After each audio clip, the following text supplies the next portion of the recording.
Vamos a hablar de Uruguay. Vamos. ¿Sí? ¿Le parece? Bueno. Un poquito de táctica del Uruguay, que va manejando la economía de una manera bastante distinta a la de Argentina, sobre todo en lo que respecta a las facilidades para la instalación de empresas, ¿no? La estabilidad de la moneda es uno de los datos que no es una novedad, digo, es algo bastante de largo plazo en el Uruguay, afortunadamente para ellos, y ahora con algunos incentivos para que las empresas se puedan instalar en aquel país. Sí, así es, que en verdad es un modelo histórico, creo que yo, de la mayoría de los países del Cono Sur, salvo Argentina, que tenemos claramente una inestabilidad crónica con el peso y continuas recesiones, pero Uruguay creo que es una característica que más allá de quién gobierna, sea el Frente Amplio más a la izquierda o el Partido Colorado o eventualmente en blanco más a la derecha, ahora gobierna la calle Pou del Partido Blanco, más bien liberal, pero aún así tiene en ese sentido más políticas de Estado, por lo menos de lo que hay en Argentina, ¿no? Guillermo Poche es tributarista y es alguien ya amigo de la casa, así que le damos la bienvenida. Gracias, Guillermo, por charlar con nosotros y vamos a abordar este tema, si te parece. ¿Cómo estás? Aquí con Javi te saludamos. ¿Cómo andas, Lorena? ¿Cómo vas, Javier? ¿Todo bien? Muy bien. Mejor así. A ver, esto de alguna manera lo que hace Uruguay es lo que muchos países hacen, es que tal vez la falta, o sea, de las posibilidades que otorga, no sé, Argentina por su extensión de ese territorio, los recursos naturales, dan incentivos a que se terminen invirtiendo en dicho país, más allá también de una cuestión de estabilidad. Son dos cuestiones fundamentales a nivel de inversión. Uruguay tiene regímenes preferenciales, tiene regímenes de zona franca en donde se prestan los servicios y esos servicios son exportados, de alguna manera no tributan en el país, tienen libertad de cambio, entra, sale la divisa sin tenerle que pedir autorización a nadie y sí establecen requisitos que es emplear a gente nacional. Entonces, de alguna manera otorgan el beneficio, uno dice, bueno, pero están perdiendo recaudación.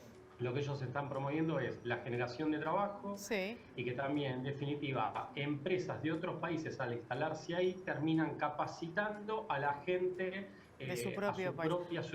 A su propia ciudadanía. Guillermo pensaba, digo, porque esto para la Argentina, que está tan cerca y que está tan vinculada históricamente con el Uruguay, puede ser una oportunidad para muchas empresas. Ahora, también es una pérdida en términos de nuestra capacidad industrial y nuestra capacidad de producción, que ya viene bastante golpeada y diezmada. Digo, sin ir más lejos, la capacidad productiva estuvo casi por los números de marzo, ¿no? De este año. Se ha trabajado bastante menos este último mes en lo que son los índices del INDECO. Se ha utilizado menos la capacidad productiva que tienen las propias empresas argentinas. Digo, ¿cómo leemos esto en clave de producción para nuestro país? Bueno, ahí es la dirigencia política. Mira, yo ahí, Lore, de alguna manera yo hice un artículo que se tituló "Y si nos copiamos de Uruguay", que ponía de manifiesto esto. O sea, como que nuestra dirigencia política tiene que mirar a los costados, tiene que mirar qué pasa del otro lado del Río de la Plata, del otro lado de la cordillera, mirar hacia arriba y decir, bueno, ¿qué es lo que hacen otros países y cómo nos termina afectando a nosotros? No se dice en ningún lugar, hay un mundial de fútbol, pero también hay un mundial de tributación, un mundial de estabilidad, y lo que cada uno está tratando es de ganar ese partido que son las inversiones. La dirigencia política argentina a veces me parece como que nos centramos solo en el fútbol, pero no en la parte económica, y hay que entender que los países compiten, no está dicho en ningún lugar, y de alguna manera están buscando esa atracción de inversiones. Argentina tendría que ir en ese sentido.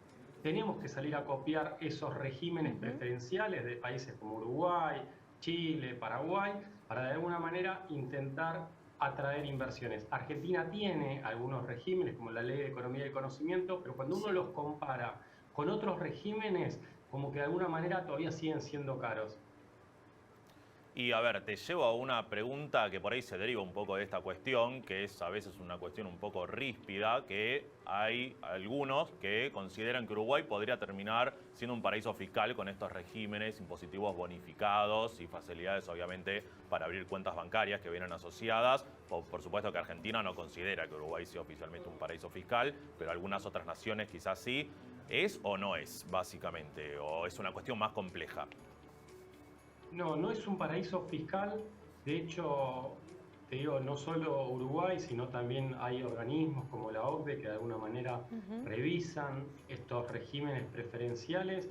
Y después Uruguay es muy celoso, es muy cuidadoso de que no se malutilicen esos beneficios fiscales. Entonces, los requisitos que quieren, o sea, que establecen, de alguna manera quieren que sean respetados. Bien. Y que de alguna manera no sea interpretado en el mundo como un paraíso fiscal. Hablar de paraíso fiscal es una mala palabra Claro. dentro de lo que es el mundo tributario. De alguna manera hay algo que se llama una competencia fiscal lesiva. Entonces, cuando hay un país que está de alguna manera compitiendo de manera lesiva, Sí. los organismos centrales atacan a ese país a través de disposiciones y muchas veces con normativas locales. Los países pueden penalizar por invertir en paraísos fiscales. De hecho, Argentina tiene normas en ese sentido en la legislación interna, que cuando un país queda calificado como paraíso fiscal o que no es un país cooperante en la entrega de la información, es penalizada esa inversión. Bien. Entonces, los países también tratan de nunca ser vistos como paraísos fiscales. Te hago una última vinculada con algunos regímenes en la Argentina que se dan en algunas provincias. Estaba pensando en la provincia de San Luis, por ejemplo. Hay algunas otras que también tienen ese tipo de regímenes para la instalación de empresas productivas o en realidad fábricas, plantas y demás, con ciertas concesiones en términos de lo impositivo, etcétera. ¿Funcionan, sirven, se podrían copiar también a nivel nacional o en realidad habría que reformularlos para todo el país? Argentina tendría que reformular el sistema tributario y tendría que hacer marcos normativos para beneficiar la inversión, no solo local, sino también extranjera.